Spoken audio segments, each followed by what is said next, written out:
underpins trust online. It also underpins trust online, protects vulnerable communities while safeguarding data of governments, businesses, and citizens from criminals and hostile governments. And increasingly, we've seen that encryption has been under threat globally.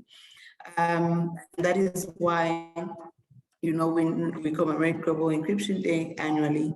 And this day is commemorated on the 21st of October. So we are almost like commemorating it in advance, which is still a good thing. It's really a day that provides an opportunity to all of us to tell our governments around the world, or really rather to remind them that, you know, protecting and strengthening encryption is critical if they're to make the internet safer for all citizens. So this year, of course, Internet Society embarked on a campaign to educate people from all walks of life, really every internet user, on the value of encryption, as well as to encourage everyone on the use of end-to-end encryption services. So this webinar, of course, is being hosted as part of that campaign. Paradigm Initiative partnered with Internet Society on that campaign. So my name is Bulanda Nkoani and I work for Paradigm Initiative. I will be your moderator for the day. And of course, we have our able panelists. I'll introduce them shortly. But our agenda this morning really is pretty straightforward and interesting. We'll be looking at, you know, what are some of the encryption challenges in Uganda? And then thereafter, we'll go into what are some of the encryption opportunities and threats that we see in Nigeria. And of course, we'll get into a case study on the Global Encryption Coalition and its contribution in securing data. So to do this, I have three panelists. I have Sandra Acheng, who is the gender ICT researcher and policy analyst from WOGNET of Uganda, which is the Women of Uganda Network. I also have Bukola Oronti, who is a member of ISOC Nigeria chapter, Executive Council. And of course, I have Shital Kumar, who is the head of global engagement and advocacy at GPD, which is Global Partners Digital. So I will let our panelists briefly just say hi to everyone and then give a brief introduction under 1 minute. And then we'll get into the first discussion of the day, which is really just looking at what are some of the encryption challenges in Uganda. So over to you, Sandra, then we get to Bukola and then Shital. Brief introduction. And if you're able to just put on your camera and say hi to our participants. Thank you. Thank you, Bulanda. Good morning, good afternoon, good evening. Sorry, I cannot turn on my camera. Yes, I've seen a notification. Let me try it. Unfortunately, it has failed, but we hope that we can put the name to face one day. So my name is Sandra Acheng, as Bulanda has introduced me, and I'm with Women of Uganda Network as the program manager, but my work is around policy analysis and also a Wikimedian, a researcher. Yeah, that's briefly about me. Thank you, Bulanda. Thank you very much, Sandra, for the introduction. Bukola, over to you, and then we'll have Shita. Okay, thank you very much. My name is Bukola Oronti, just as been introduced, and I'm a network administrator in an academic environment in Nigeria. I have network admin skills, which has been over 10 years. And I also volunteer with Internet Society as a tutor. I train people on learners on network operations and also on design and deploying computer networks. And currently, I'm one of the executive council members for Internet Society Nigeria chapter. And thank you so much. I'm happy to be here. Thank you. Shita, over to you. Thank you, Bulanda, and thank you for this invitation. As you said, my name is Shital Kumar, and I work with Global Partners Digital, which is based in the UK, but we work globally to promote a digital environment underpinned by human rights. And one of the areas of work where we work very closely with other stakeholders through a coalition or network. It's the Global Encryption Coalition, which you mentioned. We're a steering committee member there. And so it's my great pleasure to be here. And I think I'll be sharing a bit more about what we do and why it's so important. So thank you for organizing this panel. And I look forward to sharing more in a few minutes. Thank you.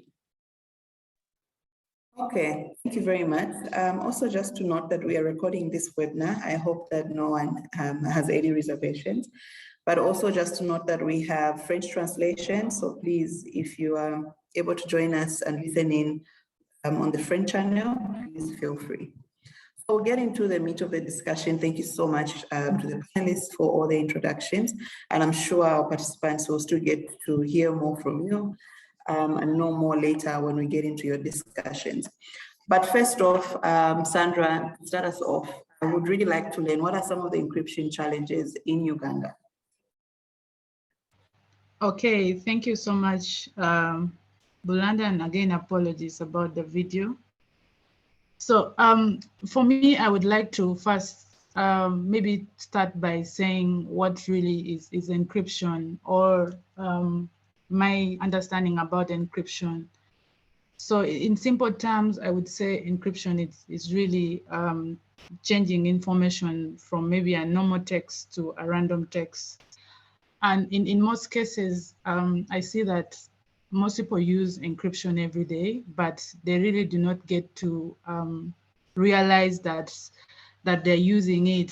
For example, when you're storing information, maybe on your computer or a smartphone, and you use a PIN or a password, or you're visiting a secure website, or even using an instant messaging app such as WhatsApp, because such messaging app has end-to-end encryption, and that's why encryption is really a key component of data protection and privacy and also security.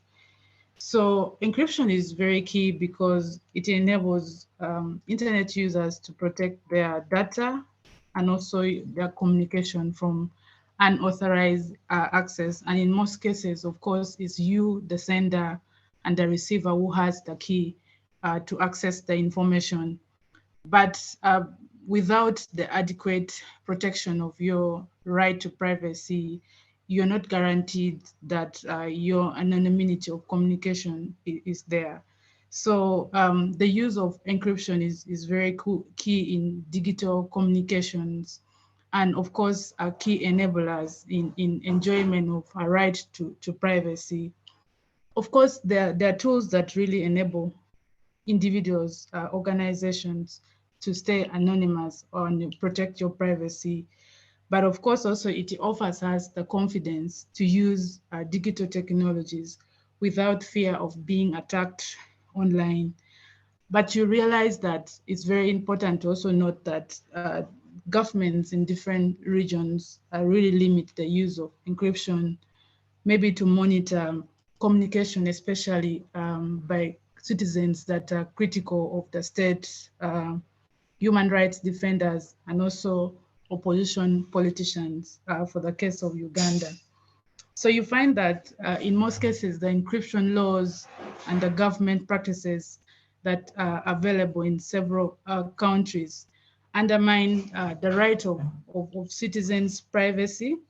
And this, of course, in the end, really affects their freedom of expression and their right to secure or have access to use digital technologies.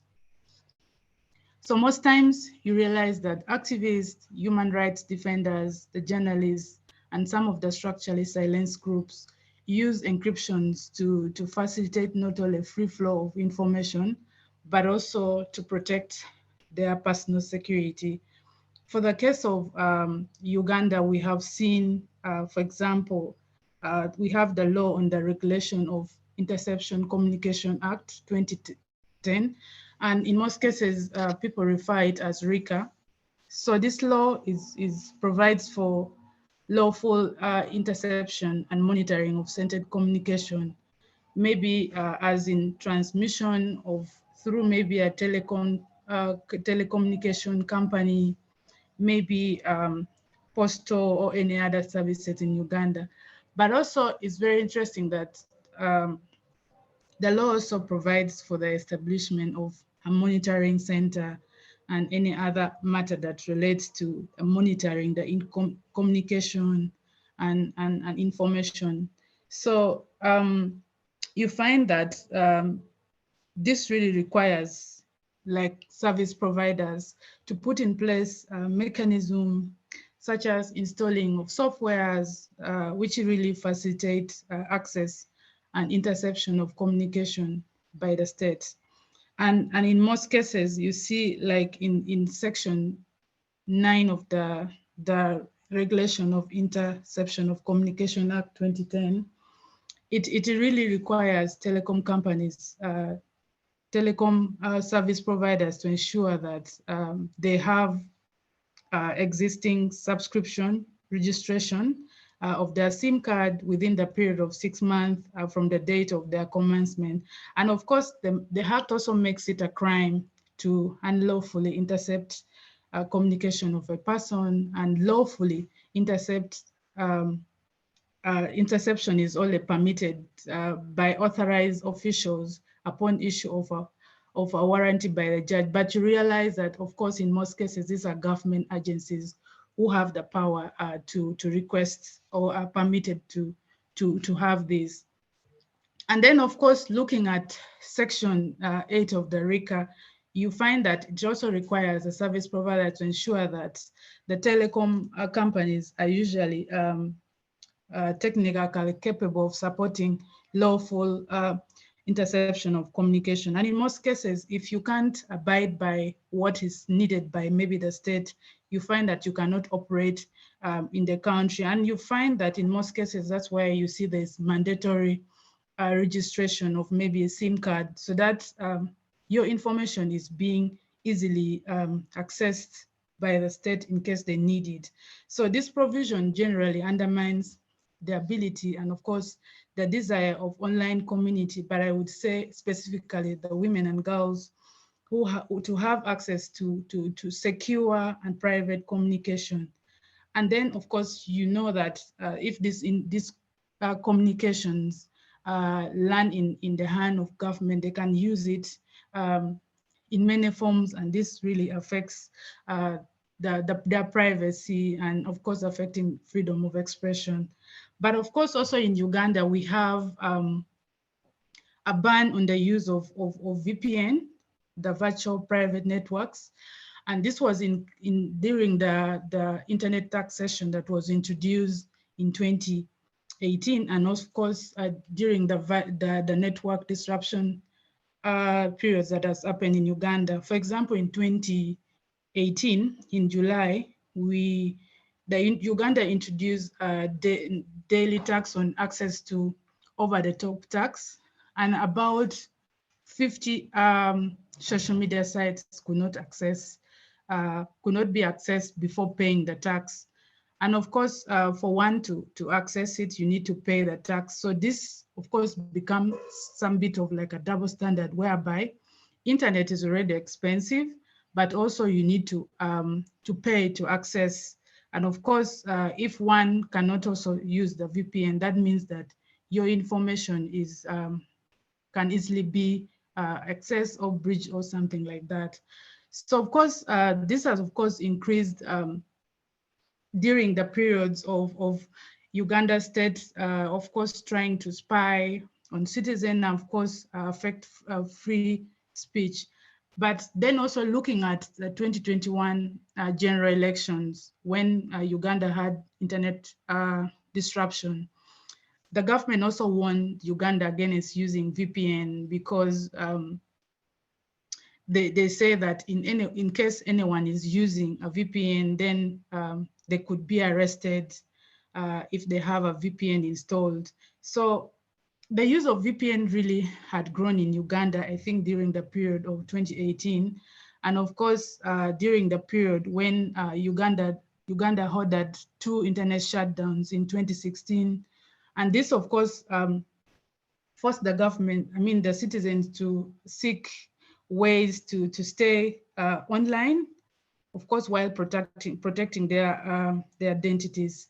So in the 2021 election, about 100 VPNs was issued for blockage by the telecom companies during the 2021 internet disruption. So you can see how this can really, if one is not using VPN, or the use of VPN is being banned, can affect someone's privacy and security.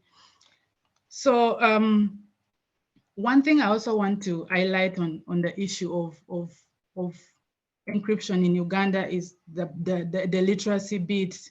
When people talk about encryption, first of all, someone would already imagine is very techy, and just the word encryption, someone might not even, like I said before, might not know that they are also practicing simple encryption to ensure that their information is not accessed by the third party. So that is also one thing that is very a challenge in Uganda, the literacy level.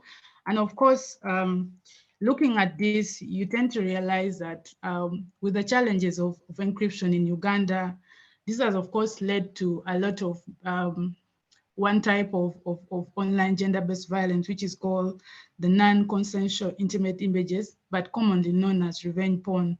So you tend to see that a lot of images, videos of prominent human rights defenders, activists, and journalists, musicians are being circulated or distributed online. And these are sexually explicit images or videos without consent. And in that case, some of these images or videos land maybe in the face of their employees, and they lose their jobs. They're also psychologically tortured. They are being questioned in the community. But imagine that maybe if one had a better way to take care of their encryption and their information, that would have not been leaked, or they have been informed about. If you share information with someone or something sensitive, that means that you do not own it. So what I've also seen about encryption in Uganda, encryption challenges is that it can also lead to the physical harm in a way that maybe your information has been accessed online. But of course, it can also lead you to being physically tortured, abused in the physical realm. For example, we have had a lot of killings by killings of sexually, structurally silenced groups. And of course, we have also had a lot of break-ins in offices, and of course, closing of institutions who are doing very sensitive work around the freedom of expression and access to information in Uganda, such as maybe Chapter 4.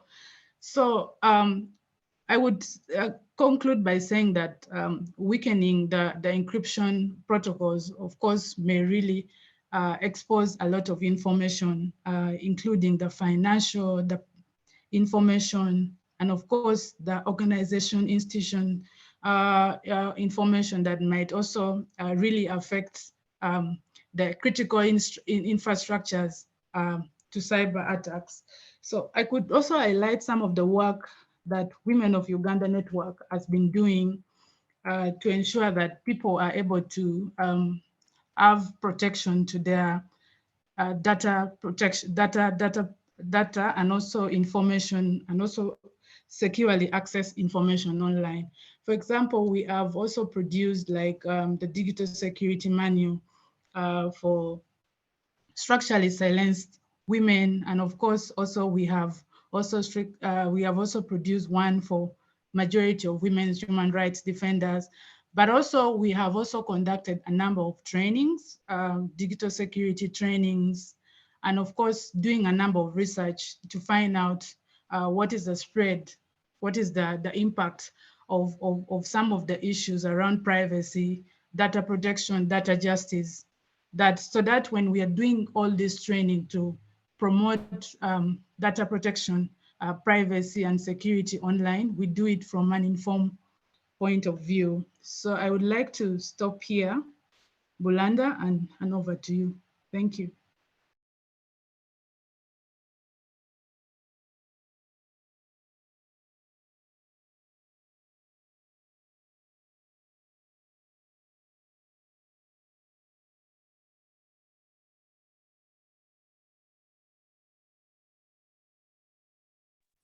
Sorry, I seem to have lost a bit of connection there.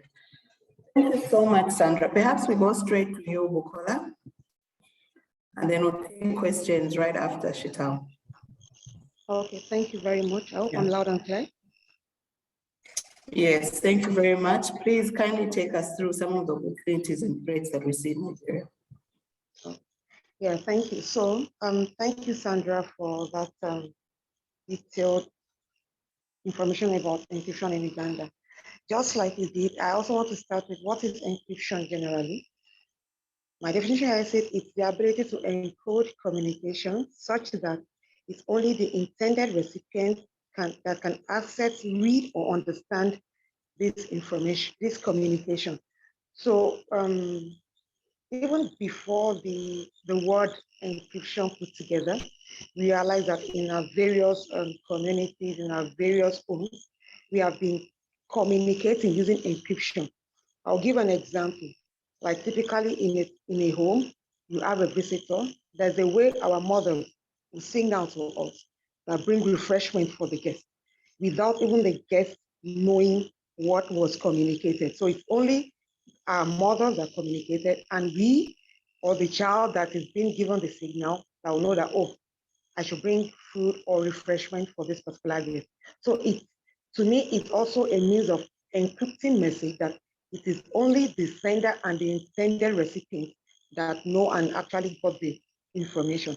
Now, encryption technologies, this enables internet users to protect their confidentiality of data and communication without giving room for someone else, an unintended person, to have access or to even observe what is being communicated. Now in Nigeria, talking about the opportunities and threats in Nigeria, I'll start with the challenges or the threats. As with most countries around the world, not only Africa or Nigeria, around the world, governments have or they are even trying to pass legislation that limits encryption and its use, and which most of them, the excuses or the words they use is that, oh, it helps the government.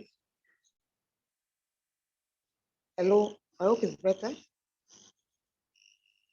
Yes, we can hear you, but there's a slight feedback. But continue, we can still hear you. Yeah. Okay, thank you. Apologies for that. I think it's my network or something.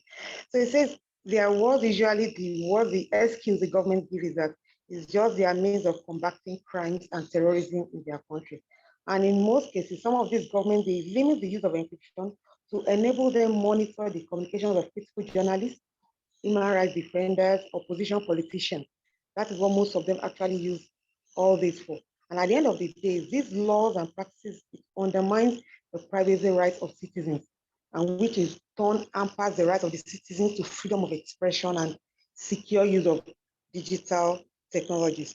Now, what is our reality in Nigeria? It has to do with, well, in Nigeria, there is no spelled out rule that says, oh, you can't use encryption or you can't do this, you can't do that. But then most of this is hidden in the policies or in the laws that we have in the country. So because when we look at encryption in full length, there are still some levels of restriction on it in Nigeria, even though it is not like strict or it's not an outright ban. And because one of our laws says it is clearly stated that there are conditions for interception of encrypted communications, which also includes the powers to require users, that is the licenses, to provide the relevant agencies. Now we're talking about the security agencies with the key, the code, or access to the protected or encrypted communication. That is, even if you have some citizen issues with the government or with anyone, once they can access the particular service provider that the communication was passed through and say, okay, you access to this information and they have the right or they are authorized to comply with the rules. Any attempt by the individuals not to comply with any lawful inquiry or request made by any law enforcement agency is in Nigeria regarded as criminal offense, and such an offense is punishable under the law, and at times it might result in fine or even in imprisonment. So we can as well say that such a request is made to assist in the decryption of data, and everyone in Nigeria is bound under the law to do so. So simply put, in Nigeria, there is no known legislation or policy on encryption. There is no, everybody has general rights to encryption, or there is no policy that says, oh, you can't or you can use it. Neither is there mandatory minimum or maximum encryption length or strength. Neither is there any licensing that you have to be licensed to use it, or you have to be registered to use it like VPN or something. There is no strict law that says, oh, you have to do this to do this. And neither is there any import or export controls on it. But then, like I said, there are hidden words in the policies or in the laws of the land that says, oh, you have to do this, your data can be decrypted, and you are bound under the law to allow it. For example, it is clearly stated in section 70 and 147 of the Nigerian Communication Act of 2003 on creation of regulations that require those licensed to operate communication systems or provide communication services the obligation to assist the authorities in interception of communication. So as a result of this clause, in 2019, NCC, that is Nigeria Communication Commission, then made the lawful interception of communications regulation. And in that regulation, Regulation 7 says it allows a judge to give a warrant that will authorize the interception of any communication as described in that warrant. So simply put, if any agency or whatever, if they get to the law court and then they can get a judge to give a warrant that will give them the legal grounds to decrypt the citizens' data or any organization's data. Though there is still a clause in this particular regulation that says that a judge may only issue such a warrant where there is no other lawful means of investigating the matter for which the warrant is required. And of course, there's also the clause that says that where it is necessary as it is in the interest of national security for the purpose of investigating a crime for protection of economic well-being of Nigerians or public emergency, that is to give effect to any international mutual assistance agreement to which Nigeria is a party. And it goes on and on and on. The point, the interpretation simply means, or for reasons best known or that they can best defend with their own words, as in Nigeria, your data can be intercepted, your communication can be intercepted out, or you be forced under the law to give them access, that is, you lose your right at that instance. And failure to comply with any of these requirements as stated in those warrants is simply a criminal offense that is punishable by law. You can pay a fine of even up to 5 million naira, or even observe a jail term to all this. So outside of all these clauses and the like, there is no strict obstruction, or there's no policy that says, oh, encryption is not allowed in the country. But then what are the benefits of, what are the opportunities of encryption that we can see not only in Nigeria, even in every other part of the world? One, it gives room for personal security, because like you see, it's a common knowledge in Africa generally when it comes to internet fraud and the like. A lot of internet-based crime is happening, and it keeps happening, and is one of the fastest growing security threats today. So we can see that the issue of encryption is not something we have to joke with. It is very, very important. We keep advocating for it. We keep saying, no, don't give room for any backdoor when it comes to the issue of encryption, because if the good actors can use the backdoor, I can tell you the bad actors too can always locate the backdoor and use it. So end-to-end encryption is seen as one of the most secure form of encryption, because sensitive or confidential information are being transmitted by billions and billions of people online daily. And all this must be kept out of the hands of criminals. Yes, also, another good thing about it is for national security. Encryption prevents criminals, spies, and terrorists and the like from accessing or exploiting confidential communications of government officials. And we can see now, thank God for COVID, it has forced everyone to do a lot of things online. Gone are the days of carrying files from one office to the other. People now transact a lot of confidential information online, and the same thing happens with their security agency. So all these things also protect them, even the government officials, from falling into the hands of online criminals or cyber criminals. So, but also when we look at in Nigeria, encryption, yes, it's not banned, it's not discouraged, but like I said, there are still some back doors that give it strength, even as we also know that it has good opportunities for us to use. Let me stop here and hand over back to you, Bulana. Thank you. Thank you so much, Bukola, for that overview. I see we have a number of questions, but perhaps we could all just hang in there. We'll get into our Q&A section where we can make our contributions and of course have some of our questions answered. We'll now listen to our last speaker who will take us through a case study, which is on the Global Encryption Coalition and its contribution in securing data. So Shetal, over to you. Thank you so much, Belanda. And I wanted to provide an overview of the Global Encryption Coalition and what it does and what it can do for you as an organization or as an individual.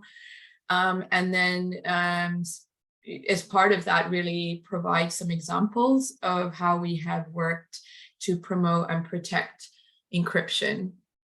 So we've heard a lot from the previous speakers about the importance of encryption, but also some of the threats to encryption that we are seeing as a result of, I believe, a wider securitization of policy relating to digital technology that is leading to the type of legislation that was mentioned earlier, like SIM card registration, bans on VPNs, internet disruptions.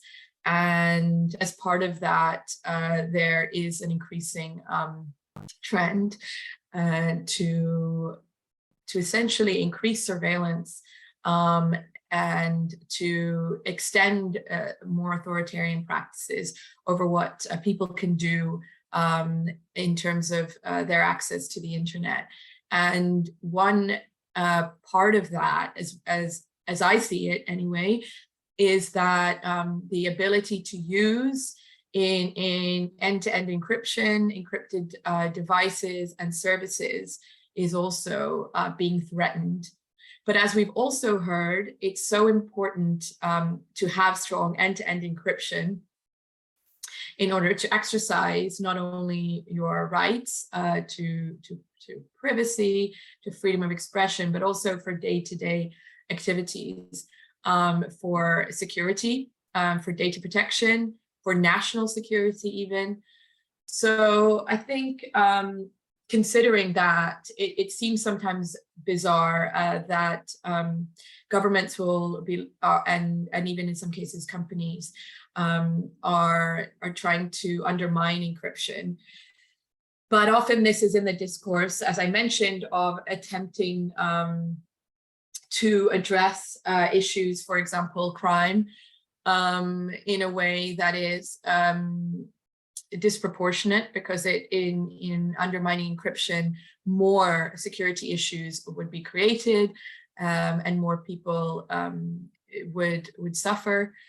So the types of responses that we're seeing to address, for example, crime, or simply to try and extend authoritarian practices, sometimes not even in reference to addressing crime, is really disproportionate, as I mentioned. And we're seeing these arise from lots of different attempts in regulation, for example, to force companies to provide technical capabilities or what are essentially backdoors into encrypted devices or exceptional access.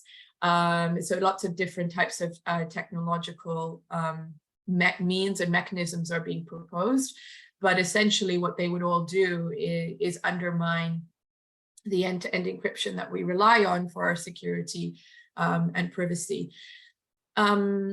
So what some of that is, I just explained to provide that overview of why the Global Encryption Coalition exists, because as you've mentioned, it's so important to have end-to-end encryption. It has so many different uses. It's incredibly important in a society that's increasingly using digital technology to function, but also where, as I'm sure you are aware and is actually has just been described, is a world where we have much more data collected about us and data used, and where we essentially live in a world where there's constantly information about us being accessed, used, monetized. So in this kind of environment, we really need to protect end-to-end encryption, but it is under threat, as I've just mentioned, through these different ways. We heard some examples from the continent, but we are seeing all over the world, and I'll give some examples in a second of what other types of threats we are seeing and what the Global Encryption Coalition works on. The Global Encryption Coalition was founded in 2020 because we are seeing all these threats to encryption, and because there is a need to promote and protect strong encryption. And so we were founded in order to do that. We have more than 300 members across the world, including, of course, Paradigm Initiative. And the way that we work is to ensure that where there are threats to encryption, we are active in addressing those threats. Those can be through joint advocacy, coordination support, information sharing, and analysis and research. So for example, we authored a paper on why client-side scanning and other proposals that would undermine end-to-end encryption are bad for security and privacy and not a good response. So we amplify members' work as well. If a member is doing their own work at the national level to address threats to encryption, we can share that work, we can amplify that globally. We have, as I said, members from across the world. So that's, I think, one of the unique aspects of the Global Encryption Coalition. Another unique aspect is that we unite industry and civil society and technologists. So it's a really wide range of expertise that we bring to bear. So just some examples of very recently what we have been doing. There are a few different regulatory frameworks being discussed at the moment, which include threats to encryption, for example, through requiring technical capabilities or exceptional access, as I mentioned. And that is something we keep seeing popping up in different ways in different countries. So recently in the UK, we have under and going through the legislative process, the Online Safety Bill, which is aiming to address the harmful use or online harms online. And that includes a requirement that could lead to the undermining of encryption in terms of addressing the use of the internet for child sexual abuse material. So that is something that we are working on. And just to say, as I said before, there are some real harms and uses of the internet that we do need to address. There is the use of the internet for criminal purposes that I think we all agree we absolutely need to address. Unfortunately, the types of proposals that are being put forward that would undermine encryption would harm us all. They're disproportionate in nature, and so they are not actually going to achieve the aim that they are setting out to achieve. And that's the case with the Online Safety Bill, unfortunately. So there we have submitted a number of letters, we have coordinated with groups in the country and carried out more public-facing campaigning to bring attention to the issues within the bill that would undermine overall security. We have also been working recently with colleagues and members in India on the draft telecommunications bill there, which would similarly create challenges to the use of encryption and undermine its use and extend surveillance powers. Recently in India, we've seen a lot of different types of regulations, including around the use of VPNs and other practices that relate to this broader, as I say, work to or attempt to extend practices that create a less rights respecting environment for people in regard to their use of digital technology.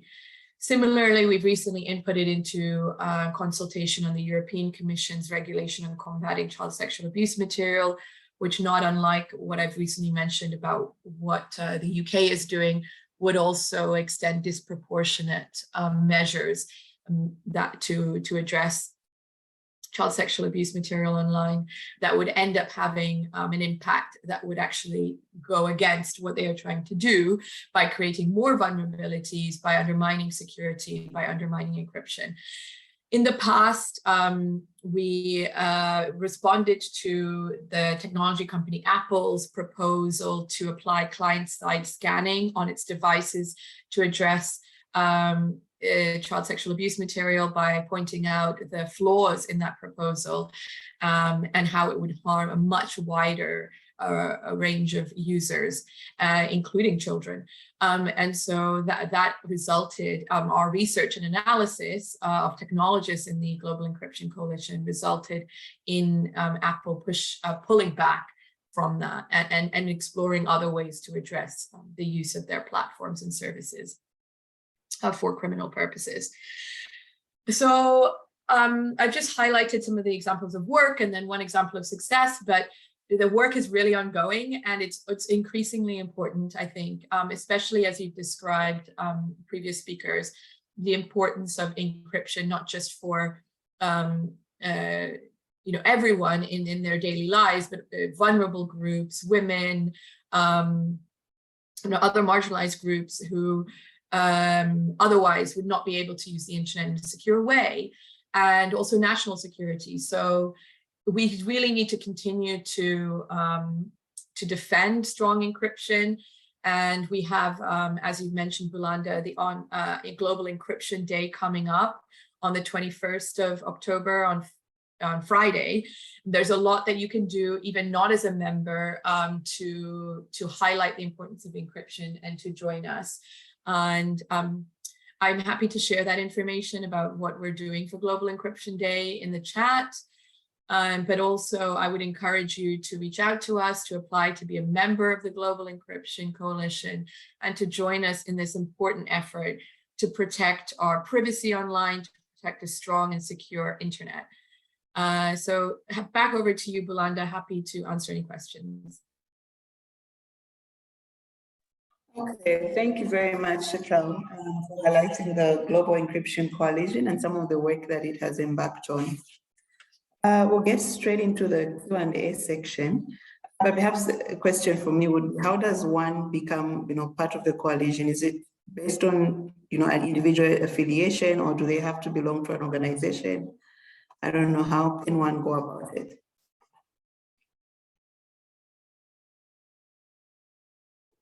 Thank you for that question. Yes, it's an important one, considering that, as I said, we need more of us engaged in the discussions around encryption and fighting for its protection. So it's relatively straightforward. You can join by visiting the website and filling out a form. And really the only requirement that we ask is that you are a civil society or industry group that commits to our founding statement. And that way, when you join and when you commit to joining, you are really just saying that. Everything else about the Global Encryption Coalition depends on how much you want to be involved in the work. So there is a form online, and I will just share it with you here on the chat. But otherwise, if you have any questions, you can always get in touch with me directly. So there is. That's a lot. Thank you so much. So look out for the link in the chat section. So Sandra, I have a question for you here from Brian, and it reads, Sandra, thank you for your erudite presentation. Please advise on the various encryption tools you recommend to users and adoption challenges. Okay, thank you, Bulanda. So some of the tools that I also answered in the chat is, for example, there's also VeraCrypt. So VeraCrypt is really, you can think about it that it is files at rest and file in transit. So it can be used, first of all, the beauty about it is free and open source. And of course, it can be used also to encrypt your information in the disk. And of course, the work that you have all within the file. And then of course, we have the mail envelope. So how you can do this is you can just go type mail envelope on your Chrome.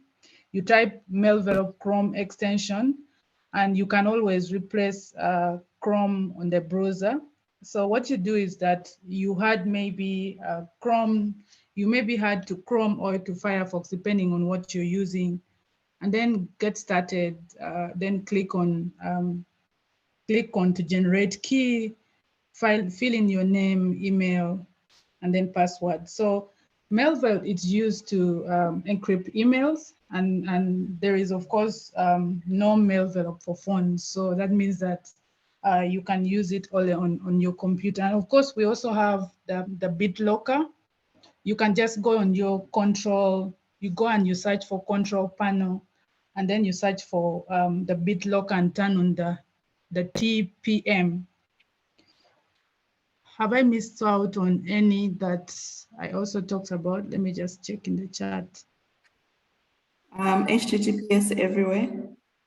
Yeah, so this is really like a secured website. So I don't know how I can explain this, but this is just maybe when you go online, you should ensure that always any link that you are accessing, it's secure and it has the HTTPS everywhere. That's where you're able to know that this is a secure website. That's how easy I can explain it. So the beauty about it that the suggested tools are really free and open source, but also you mentioned something about I think the challenge, the access challenge. So of course, as usual, the challenge is the digital illiteracy rate that we still have in Uganda and of course across the African continent. So they still need for more trainings on how one can really encrypt their device and their communication as they communicate on different digital tools, digital technologies, and on the internet. Thank you. Thank you so much, Sandra, for highlighting some of those tools. So the next question reads, on WhatsApp, I see end-to-end encryption. Is there a way for me to verify that my message is encrypted? What about sending an SMS? So that's a text message. Is it also encrypted? I don't know which of our panelists would like to answer that. Chitao, perhaps? Yes, I think I responded in the chat, sorry, in the Q&A section. So WhatsApp is end-to-end encryption, and you should be able to see that. It actually pops up every so often to remind you in your messages, but you can also check that in the settings. So that does mean, as was explained earlier, that no one can see those messages except you and the person you send them to, which is a bit like, you know, having someone over in your house and being in private and just chatting to them, which I think is really the key here, because it's worrying when we think about the fact that there are attempts to undermine encryption in end-to-end encrypted messaging like WhatsApp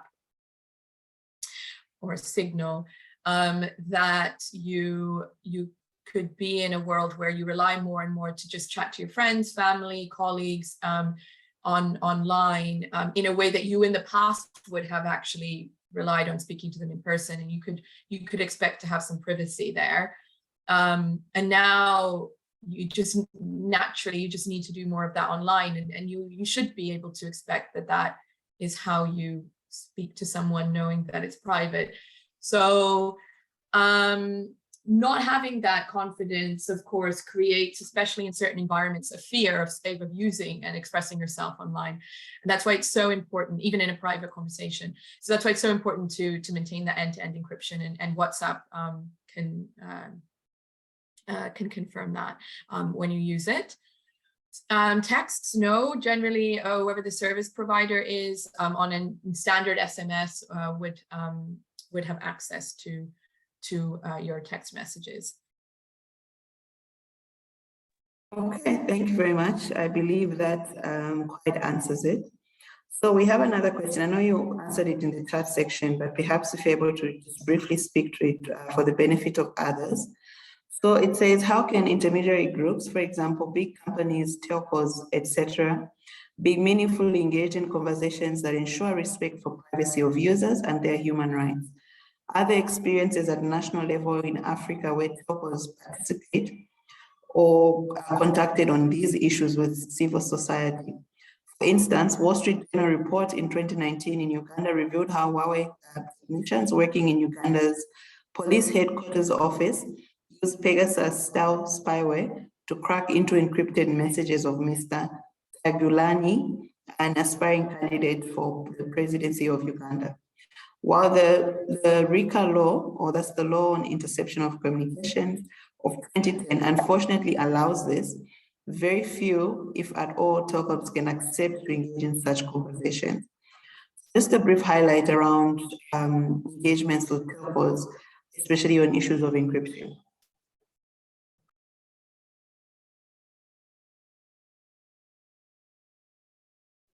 Yes, I think as I mentioned in the response, there are lots of different ways of engaging with telecommunications companies and with platforms. And we have authored a guide which provides some ways to do that and some things to consider. And I hope that that's helpful. I certainly think it's not always going to be exactly the same in every context, but certain pieces of advice and guidance and approaches that we highlight in the guide, like familiarizing yourself with local legal provisions, with the company, and approaching the company and finding out their local contact, and having, you know, constructive advice can be very helpful. There's some examples as well, or some case studies in that guide which could be helpful.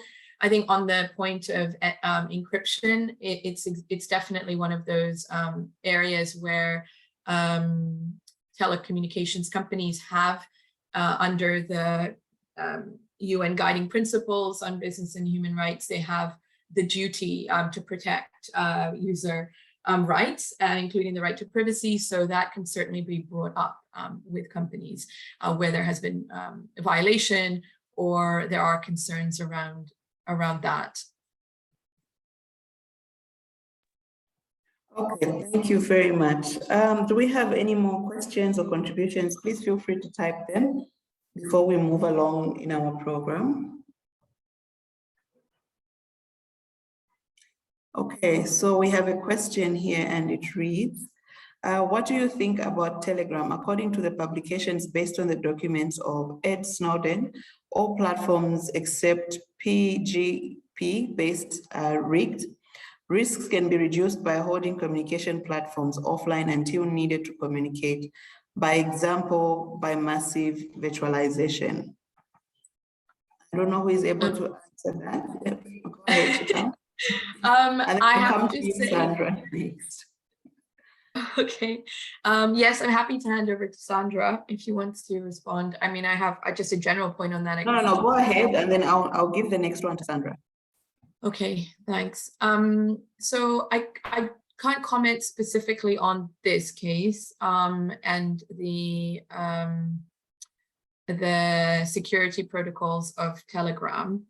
But what I would like to say is that, yes, I think all platforms, including even WhatsApp, they can be used in a way where data can be accessed, and or you mentioned rigged. So there are some very secure ways of communicating online that not everybody is going to use, like PGP, in their everyday communications. So there is this, what we are sometimes led to believe by policymakers seeking to undermine encryption, that end-to-end encryption on the types of communications platforms we use all the time, like WhatsApp or Signal or Telegram, are just too much. It's just too extreme. But actually, they're not that extreme, as you point out. And there are ways of accessing data of those who use them. And so in the environment that we live in, considering that that is, you know,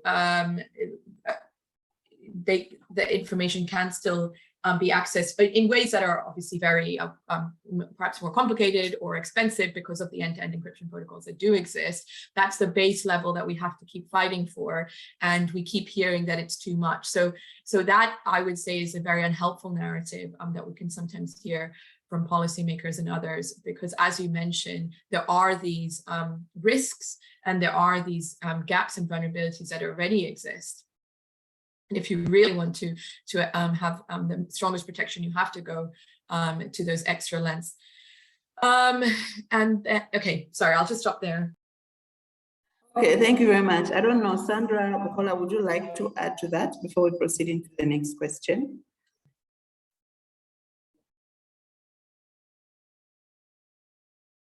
Yeah. Okay. Okay, go ahead. Yeah, what I just want to add to that is, yes, to most of these applications, that even if they have end-to-end encryption and the like, another thing we have to look at it from the angle of the government when it comes to policy, and just also enacting some policies out of the blue that bans people from using that particular app within their territories. It also undermines encryption, whether we like it or not. For example, in countries where they say Telegram is banned, WhatsApp is banned, and the like. So that means the only option you have left are those that does not provide the services of end-to-end encryption.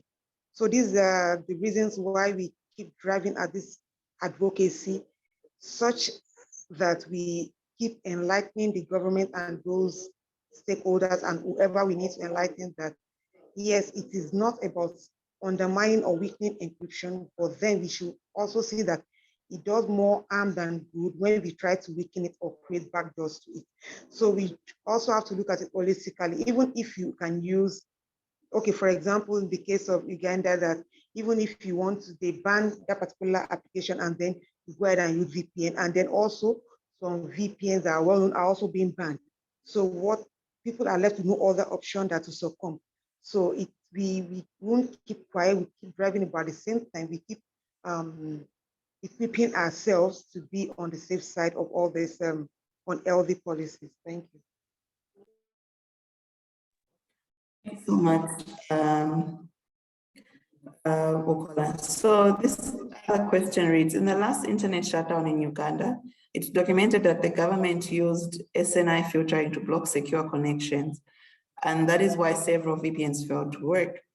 I wonder if there's any work that the Global Encryption NaN-KJ is engaging with the IETF to further reinforce the encryption in the TLS protocols to protect the privacy of internet users. I suppose this is perhaps a question, I don't know, Brian, but I think it's a question around, is the Global Encryption Coalition engaging with the IETF at any level?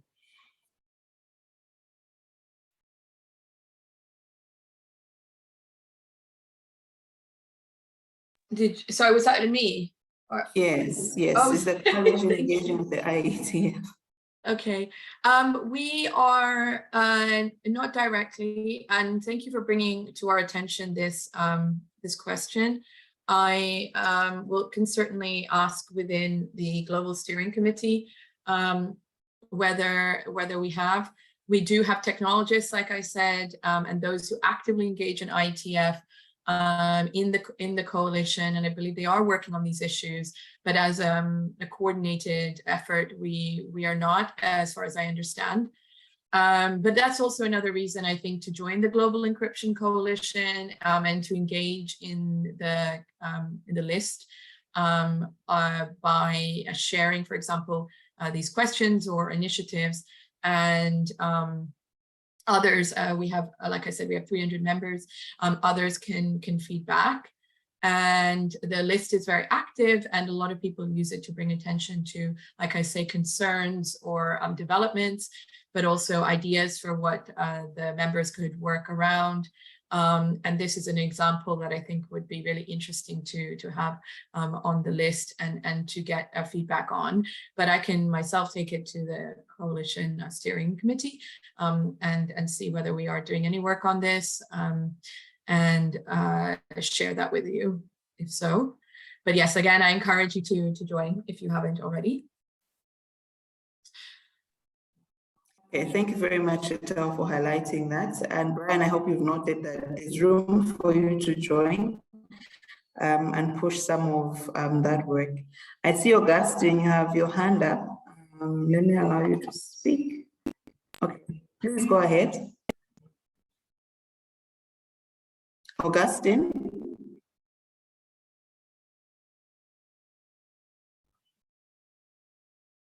Please speak or type directly in the chat section. Are you hearing me? Yes, we can hear you.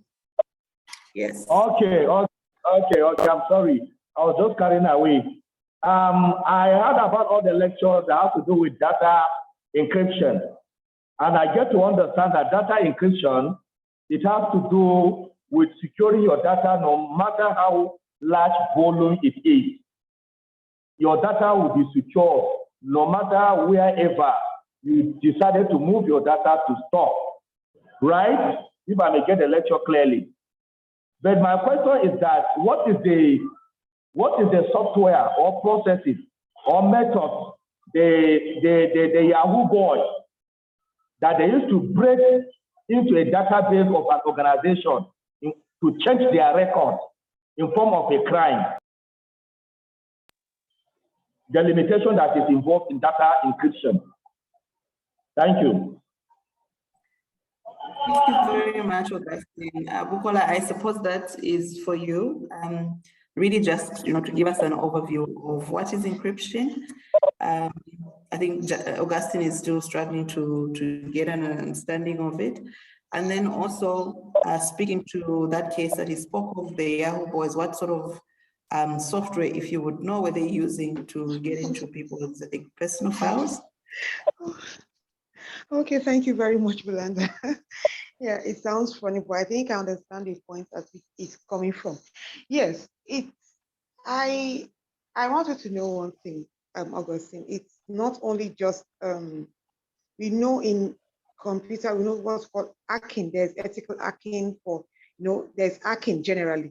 So ordinarily, the clause Yahoo boy may not necessarily be necessary, but generally, when you break into another person's database for whatsoever reasons, malicious or otherwise, usually malicious anyway, it's just like, for example, most of those people that do online fraud, actually, there are different ways they do it. We know what's called social engineering.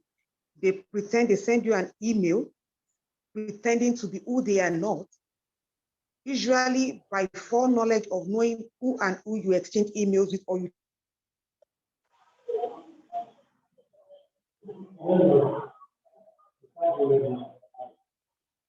business with.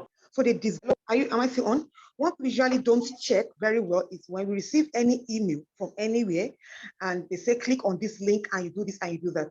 Most times people will just click on it nonchalantly, like they are not conscious. They didn't check the header of the email, where it's coming from. Is it actually coming from who they pretend that it's coming from? All this, it doesn't have to be actually breaking into the organization's database. But by the time they ask you to click on a link, you click on that link, you put your information there. Probably they tell you, oh, your inbox or your email account will be locked up if you don't revalidate your access.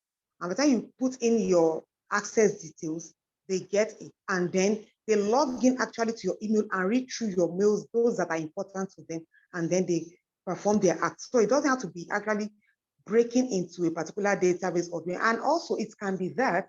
So I can't say I know any software that they use, but one thing I usually try and educate people around me about is what I call social engineering. They send you an SMS, they say, click on this link and do this, and then you get this. And most times, because of people's greed at times, they tell you if you click on this, you put in your account details. All those things are different means, but it's not restricted to this alone. So it's not like a particular software. And some will have the skill of a software engineer or whatever to access a porous and a weak database system. And thus they can access all these details. So I don't think one fits it all. It's different methods. Thank you. I don't know if any other person has anything to add to this. Thank you. Thank you so much. Well, we have a bit of a comment, not a question. We have a comment here that says almost all protocols have backdoors like TLS, IP, SEC, HTTPS. Did you ever hear about SST packet encryption based on individual keys for each Ethernet packet in a L2 TP encapsulation? The patents are expired and can easily be re-engineered. So that's a bit of a contribution. We have any further questions before we get into the wrap-up? Okay, I don't see any other questions. I don't see any more contributions. Perhaps we'll go straight into wrapping up. So again, back to our panelists, you know, as we know, 21st of October, we'll be celebrating Global Encryption Day. So what would be our parting shots? Perhaps I'll start with you, Sandra. Then I'll come to Shetal, and then we'll call our wrap up for us. So what are our parting shots, you know, and reflections as we are all, you know, getting ready for Global Encryption Day? Okay, thank you so much to all the panelists and also the participants for listening. I would say that, of course, encryption should be something that is a practice. It's not even art, it's not a theory, and it starts with us all on this call to take action to ensure that maybe government maybe should stop rejecting maybe laws, policies, and practices that might limit access or maybe undermine encryption in our different countries. And of course, including the other secure communication tools and technologies. Because encryptions in digital communication, of course, deserve stronger protection to safeguard individuals' rights to access their freedom of opinion and expression. But also, I think one thing that also should be paid attention to is, as we celebrate the Global Encryption Day, there should be also much attention on the impact of the global of encryption, but of course pay attention to its impact and such as maybe the psychological torture So there should be maybe a practical mechanism that civil society organizations and individuals should do to ensure that the mental health of those who have been impacted by encryption challenges are taken into consideration. Thank you. Thank you so much, Sandra. Shita, over to you, parting shots. Thank you, Bulanda, and thank you to everyone, including other panelists, for this exchange. I'm just putting in the chat the link to Global Encryption Day, the webpage on the Global Encryption Coalition website on Global Encryption Day. So that tells you a bit more about what you can do. And sort of responding to what has just been shared, I think what's really important to note is that we are we're constantly facing threats to end-to-end encryption, and especially the ability to use end-to-end encrypted apps and other communications devices. And there have been examples of or questions around vulnerabilities that exist in existing protocols. And of course, there's always work being done in internet standards organizations to ensure security and privacy online, and also the free flow of information. And there's always going to be vulnerabilities, and there's always going to be, sorry, I just realized my video is not on. There's always going to be work that needs to be done in that regard. But that is, I think, even more of a reason to protect end-to-end encryption and the ability, especially for everyone to use it, because there is always going to be vulnerabilities and issues that need to be worked on. And there's always going to be that power dynamic as well with government or law enforcement, where they can extend their power and without adequate safeguards, and where we need to, in an increasingly digitized environment, protect our ability to have private conversations and to speak online as we would just by opening our mouths and having a private conversation. We do that by having end-to-end encryption. It is not something we should give away. And so, as I say, in this environment, we really need to continue to do that work to protect that ability to use end-to-end encryption. And I hope that has been helpful. Please do feel free to get in touch at any time to speak to us more about the coalition and what you can do and what we can do for you. Thank you very much. Bukola, over to you. Yeah, thank you very much for having me here once again. So, closing remark, I would just want to emphasize what we've been saying from the beginning. Yes, generally, encryption backdoors are not the answer in any situation. Thus, this is one of the reasons why we are having this advocacy event, that let encryption be encryption indeed. It should not be weakened, because a false weakness is what weakens every one of us, and it allows the good act. So as it allows a good actor, it will also allow the bad actors once they can locate this backdoor. So I hope you all take it to our different organizations, different community, to enforce and reinforce the advocacy for encryption. And finally, I would love to invite every one of you to Internet Society Nigeria Chapter Encryption Day event that we've organized. On Thursday, we'll be having a roadshow for those that are in Nigeria, in Lagos and in Abuja. And on Friday, we'll be having a webinar too, themed Promote and Defend Strong Encryption. Let's make the switch. So I've shared the link for webinar registration in the chat, and I hope to see you all once again. Thank you very much. Bye.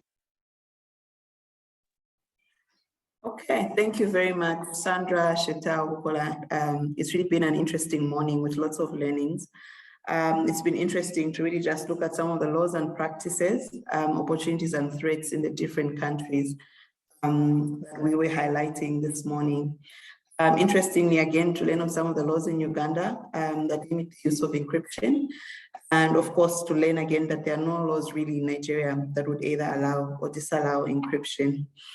Also, Shetal, thanks a lot. It was interesting to learn about the Global Encryption Coalition. She has pasted some links for anyone who would like to join if you're curious about, what is it about. But also, again, interesting to see how the lack of encryption has led to some issues, for example, spying, physical harm, online gender-based violence, and many other issues. But I think for me, my greatest takeaway really has been that there are very, low literacy levels. When you speak of encryption, it sounds like this big technical word, and in essence, we all practice encryption in our day-to-day lives, as we communicate, as we share information, and so on and so forth. So please feel free. We have pasted a few links in the chat section on how you can join the Global Coalition on Encryption, on how you can get involved in some of the events that are happening from ISOC, from DPD, as we commemorate Global Encryption Day. And to also follow some of our panelists and get the conversation, just to get the conversations to continue beyond this webinar. So for my end and on behalf of Paradigm Initiative, it's really just to thank every one of you. Thank you to our panelists for availing yourselves and for sharing all the knowledge that you came with this morning, but also to our other participants. Thank you so much for joining us. Thank you for all your contributions. Thank you for all your questions. So yeah, let's all go away and have a beautiful day, but please let's remember to get involved. Our panelists highlighted a lot of avenues of how we can get involved. And most importantly, let's not forget to share the word around 21st of October. Let's raise awareness of the day. Let's raise awareness of encryption. So thank you very much.